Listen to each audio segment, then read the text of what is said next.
Here we go again. Hi guys, welcome back to my channel. It's your boy Amechi. One Ghana people are kwaba. My Niger people, how are they? So today I'm back again. Today, Nigeria are not going to World Cup. I'm supporting Ghana, so it's a football season, and Nigeria are not going, and I'm supporting Ghana with all my chest. God bless our homeland, Ghana. God bless our homeland, Ghana, and make us peace and make our nations great again. So let me hold it there. Let me hold it there. My Ghana people are kwaba. How na day? I hope all is going well with you, Shall we think this up? So today I'm reacting to how let's learn history about Black Star, Ghana Black Star. So I'm interested of knowing Ghana Black Star. This is part one. I'm reacting to it. So this is coming from Sahara. What is in their name? This is one of my Ghana Sahara football. So this is one of my Ghana football channel that I'm following. So today let's him tell us the history of Ghana football. So let's watch and let you know we are in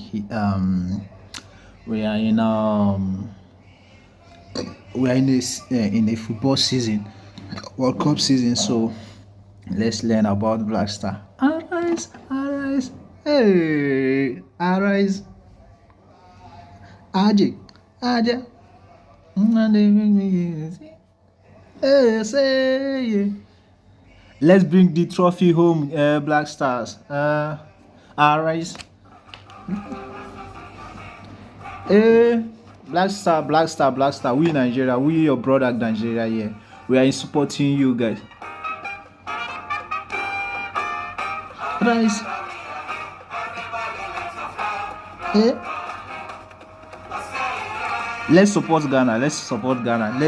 My guys, Black Star. I know you guys will do me proud in a World Cup. I know you guys will help us bring the cup back. Yeah. I say, yeah. Let's bring the cup home. It's real. There's kind of goosebumps that coming on my body now, as in when I'm listening to this Ghana Black Star song. Let's bring the cup home. I don't know how. I don't know why I have these feelings for Ghana. I know Ghana will go far in this World Cup. Don't mind what people are saying, because I'm seeing Ghana going, as in go far in this World Cup, even though they not touch the cup, but I think they will go far. To be honest speaking, I'm telling you this. I think Ghana Black Star will go far in this World Cup. So guys, without of too much of talk, let's watch and learn part one. I think I'll do part two too when it stops. So let's watch and learn, because I want to know more about Ghana Black Star. I know that has I think five I say five. Is it for Africa Cup of Nation or five? If I'm wrong, please correct me in comment section below. I want to know. So without of too much of talk, let's jump on to the video and watch.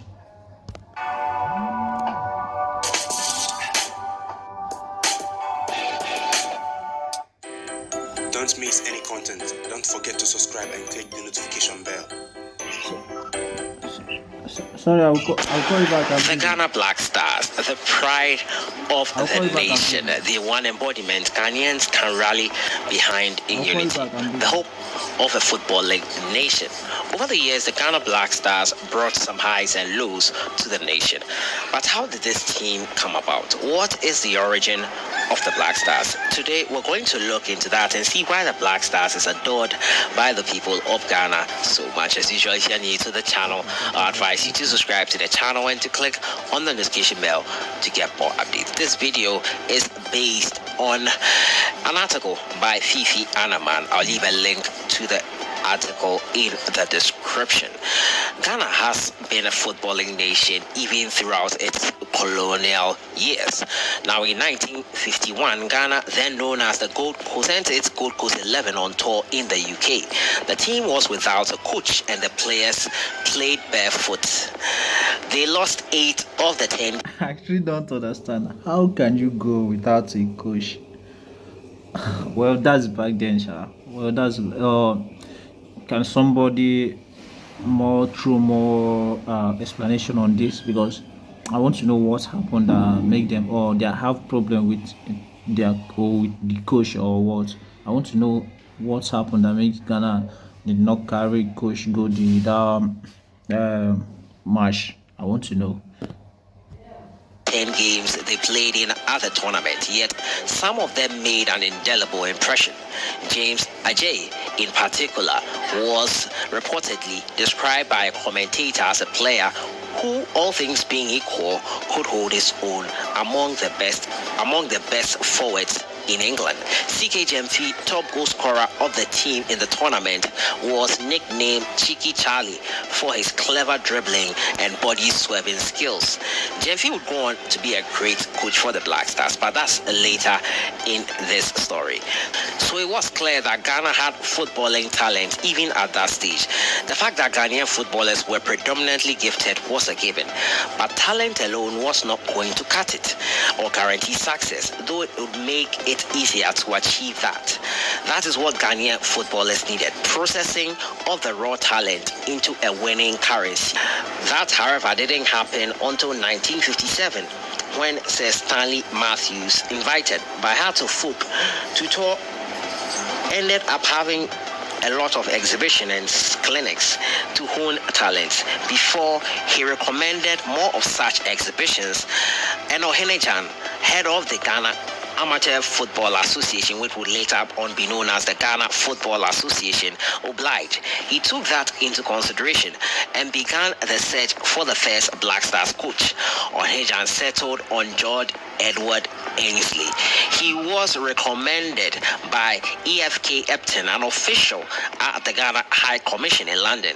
Ainsley, 42 at the time, spent close to 20 years as a footballer, playing for Sunderland, Bolton, and Elite United. He was the chief FA staff coach after earning his coaching badges. Ghana had struck gold securing his services, as he had been described by the FIFA president Sir Stanley Matthews as the most experienced coach in Britain. Let's take a side step and look at the man responsible for this appointment, Ohenejan. Now, Ohenejan had taken it upon himself to transform Ghana football and turn talent into trophies. Jan, 33 at the time, exuded so much vigor. At the time, his regime was called the Reformation. Pre-Ohenejan, football wasn't taken seriously, but Jan sought to put that right. After all, at the time, football was the least of the worries of Ghanaians as they fought for independence from colonial rules. In those times, there were no coaches, no national leagues, and players played barefooted without boots. After independence, Chan and Nkrumah constituted a duo who shared friendship and chemistry. Always remember that organization decides everything, Nkrumah told Chan as he began his Gaffer reign. You have my full support, he assured him. So Jan had the full support of Kwame Nkrumah in appointing Ainsley, who earned £2,000 per annum tax-free. He arrived in... Kwame Nkrumah, please guys, if I'm wrong, correct me. Kwame Nkrumah, he's the first Ghanaian president, right? Kwame Nkrumah is the first Ghanaian president, right? Am I correct? Please tell me in the comment section below. I want to know. Enlighten me more. In March 1958, was giving a car an annual outfit allowance of £70. A furnished bungalow in Accra, but he was hardly in that bungalow, always being put to work by Ohenejan, mostly across the country, scouting talent and train them for the national team. After watching an FA Cup final between Kotoko and Hearts at the Accra Sports Stadium, Ainsley had this to say: "The potential of standard of Ghana soccer is tremendous. but much work remains to be done in learning the major techniques and skills of the craft in general. His focus became the sharpening of the skills and techniques of the Ghanaian footballer. He trained them really hard, but unfortunately Ainsley did not last long. He lasted 8 of the 18 months he was supposed to last, falling out with a difficult and demanding Ohene-Jan over salary issues. Jan, eager for progress, found his replacement in Erik Andrea Sjöberg, a Swedish coach, former footballer, and ski jumper. He was a specialist in fitness and stamina to bring the stamina needed for a quality football game. He felt training period of about 8 to 10 weeks was extremely necessary to develop the heart and the respiratory organs, the main organs which according to him were used when playing football. A boot camp where he took the players through a mountain and marathon expedition was his method.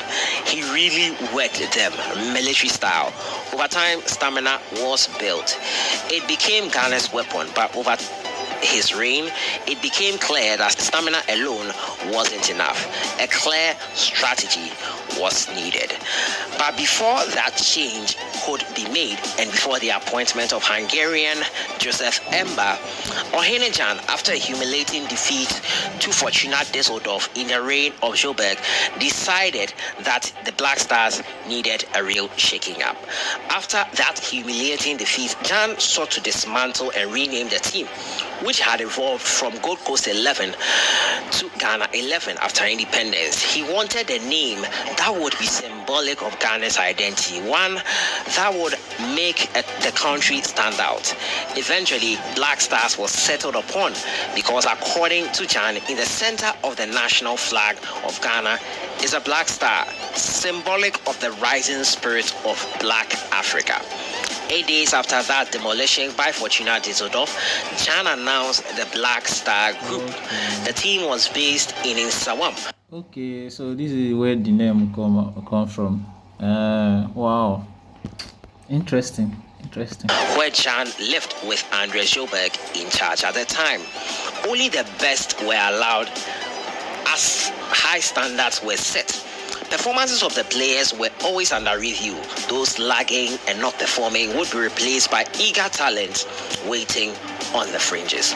Jan said the Black Stars was built on discipline, dedication, and... Yes, guys, by the way, before this video is finished, please, guys, support your boy. My Ghana people, please, guys, support your boy. Please, everywhere you are watching me, please, guys, help your boy support. If I'm seeing your subscriber, if I'm seeing your view, give me more courage to do more. So please, guys, support your boy by subscribing to the channel and share to your loved ones. Comment in the comment section below. Tell me what you think about what I'm doing. Tell me more. As I asked before, I want to know the reason why you're gonna play without boots, without coach, and without boots. So I want to know many things. So support your boy. Support me in any way you can. Please help me share, help me like and share too. To boost your boy morale. I know you can help me do that. So I'm sorry for talking too much. I'm sorry. So let's finish the video. And devotion, the highest group of distinction to which the best players in Ghana, that is, could aspire. Ghana were looking to qualify for the Olympic Games under Sjöberg.